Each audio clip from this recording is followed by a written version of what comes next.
If you're in 12th grade or even 10th or 11th, college is right around the corner. Now, it's officially March Madness, so we're going to use this basketball tournament to introduce and expose you guys to some of the colleges that maybe you're unfamiliar with. I went to the University of Connecticut, a pretty big state school in Storrs, Connecticut. The acceptance rate is 50% in 2014, and it's got an enrollment of 31,000 kids. This was a really amazing experience. UConn is an exceptional school. If you guys have any questions about it, feel free to let me know. They also have a really talented basketball team, particularly the women's team this year. And I just noticed that they're the overall number 1 seed. The men's team also are really good. So what we're going to be doing is we're going to be filling out a bracket that contains 68 men's college basketball teams. And this is a tradition that a lot of people participate in, including the president. Notre Dame getting through the Elite Eight. All right, so let's go down to the West here. You've always been big on North Carolina. Even when have. they have struggled, you've I stuck with know. North Carolina. So you've got them in a matchup against Wisconsin. What happens there? Wisconsin's too tough this year. You know, Kaminsky is playing great. They're an experienced team, and I think they get through.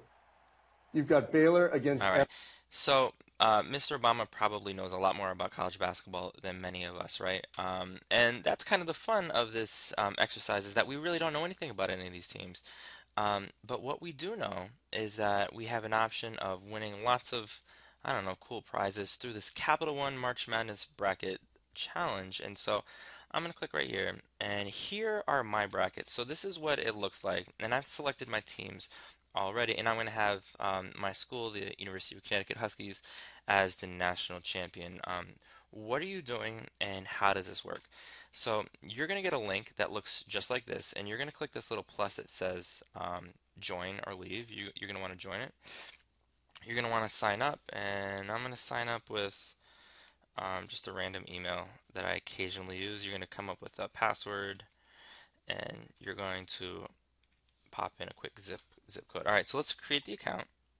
That's step one. Step two is, do you want to enter the bracket sweepstakes? You could if you want to. I suggest you read the fine print. I'm, however, not going to. I'm going to press continue because I'm not looking for any more emails. So you guys can come up with your own bracket name. I'm going to encourage you to use your actual name. That way we can identify whose bracket is because we're going to be competing against each other. So now we've got 2 brackets in this New York City Lab high school group. I'm going to click on Andrew Drozd, and what do I know right now? We've got a blank bracket, and we're going to go to the top, and I know that you guys don't know anything about Colorado, but all of a sudden you do know something about UConn in this top field right here. So you can have UConn going through. On the left side, we have the seed, which indicates the talent level of the team. So number 1 is virtually always going to be the number 16 team. So now we've got Kansas going against UConn in the second round. So now a lot of people are probably going to select Kansas. I'm going to choose UConn in the upset, a number 9 seed beating a number 1, and boom. So we got this. And you're going to go through and you're going to find, you're just going to randomly click teams. Alternatively, you could select autocomplete. And so what this means is that it fills in all the teams based on their seeds. And I'm going to click autocomplete. So some of you guys might want to do that. And now it's going to say tiebreaker international championship tiebreaker. Typically, they're going to be between 130 and maybe 150. So I'm going to select 137 as the my prediction for the combined final score. I'm going to press save, and there we go. So this is already filled out. You're going to want to go through, and actually I'm going to click join a group.